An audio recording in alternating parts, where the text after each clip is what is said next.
आज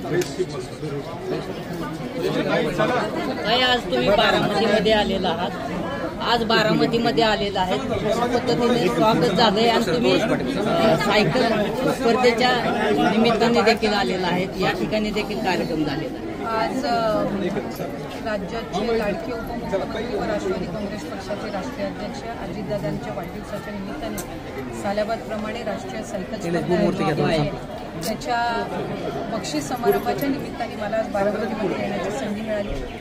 त्याचबरोबर मुख्यमंत्री माझी लाडकी बहीण या योजनेअंतर्गत ठिकठिकाणी कॅम्प सुरू आहेत महिलांचा आणि माझ्या राज्यातील माता भगिनींचा मोठ्या पद्धतीने याला प्रतिसाद मिळत आहे।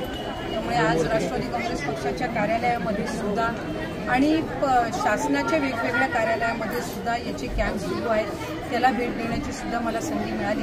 त्याच्यामुळे योजनेला मिळणारा उत्स्फूर्त असा प्रतिसाद आम्हाला सगळ्यांना समाधान देणार आहे।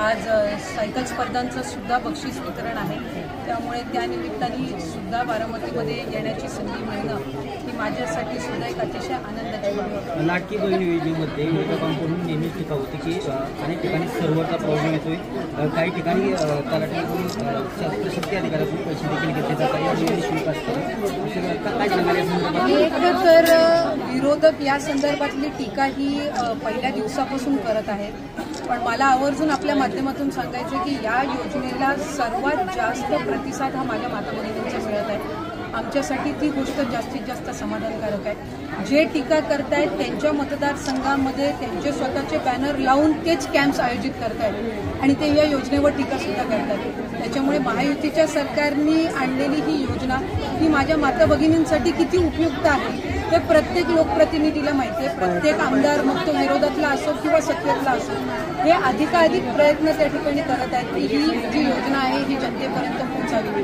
त्याच्यामुळे एका बाजूला टीका करायची आणि दुसऱ्या बाजूला आपल्या मतदारसंघातल्या लाभार्थ्यांसाठी कॅम्प्स आयोजित करायचे आणि वेगळे बॅनर लावून त्यांना काहीतरी दिशाभूल करण्याचा प्रयत्न करायचा, ही एक भूमिका त्या ठिकाणी विरोधकांनी घेतलेली आहे। मला या ठिकाणी सांगायचं की आम्हाला रोज साधारणपणे 8 ते 10 लाख अर्ज रोज अप्रूव्ह होत आहेत। आज सुद्धा सकाळच्या मी जी लेटेस्ट या ठिकाणी माहिती आपल्याला देऊ इच्छिते की आमच्याकडे आतापर्यंत 72 लाखापेक्षा जास्ती अर्जाची नोंदणी झालेली आहे। त्याच्यामुळे 31 ऑगस्टपर्यंत पहिल्या टप्प्यातली नोंदणी आहे, त्यामुळे आता 15 दिवसच झालेत नोंदणी सुरू होऊन आणि 70 लाखापेक्षा अधिकची नोंदणी झालेली आहे। यावरून आपण अंदाज लावू शकता की किती महिलांना आणि माझ्या माता भगिनींना या योजनेबाबतची उत्सुकता आहे। राज्याच्या अधिवेशनात अर्थसंकल्पात एकंदरीत लाडकी बहीण योजनेचं येईल, त्यानंतर योजना ज्या दिवशी अंमलात करण्यात गेली त्यानंतर प्रत्यक्षरित्या महिलांच्या खात्यावरती केव्हापासून पैसे? साधारणपणे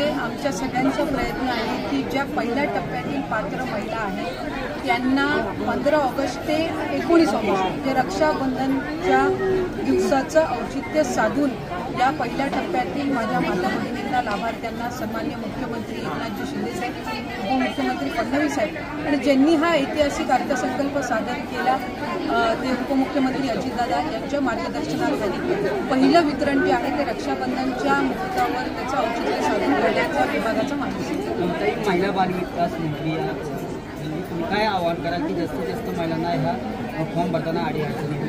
माझी आपल्या माध्यमातून सर्व माझ्या माता भगिनींना त्या ठिकाणी विनंती आहे, आव्हान आहे की कुठल्याही भूलथापांना आपण बळी पडू नये।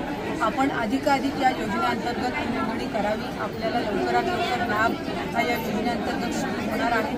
अनेक अटी शर्ती यामध्ये शिथिल केलेल्या आहेत। तुमच्याकडे जे सक्षम अधिकारी तुमच्या गावामध्ये उपलब्ध असतील, शहरामध्ये उपलब्ध असतील त्यांच्याकडे तुम्ही या फॉर्मची नोंदणी करू शकता।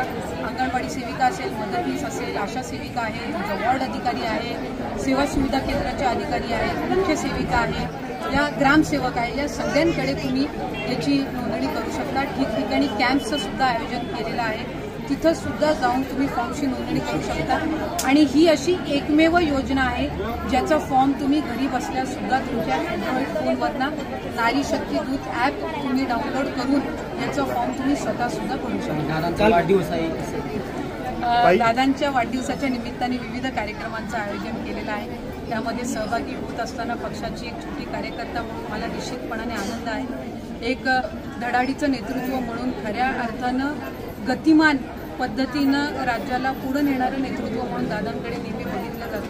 स्पष्ट वक्ता असेल, जे मनात आहे, जे पोटात आहे तेच ओठावर आहे, ही त्यांची भूमिका ही नेहमीच महाराष्ट्राने बघितलेली आहे. वेळ पाळणारं नेतृत्व, विकासाला पुढं प्राधान्य देणारं नेतृत्व म्हणून दादांना आपण सर्वच जण ओळखतो.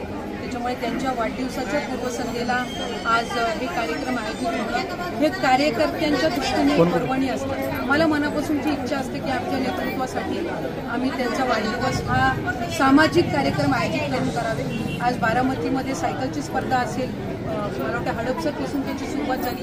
बारामतीमध्ये त्याचा बक्षीस समारंभ आहे. 22 तारखेला भव्य रक्तदान शिबिर सुद्धा आयोजित करण्यात आलेलं आहे. आम्ही 22 तारखेला दादांच्या सोबत मुख्यमंत्री, माझी लाडकी बहीण असेल, या व्यतिरिक्त ज्या महिलांसाठी योजना आम्ही महायुतीच्या सरकारने आणलेला आहे याचा शुभारंभ आम्ही नगर जिल्ह्यापासून 22 तारखेला करत आहोत.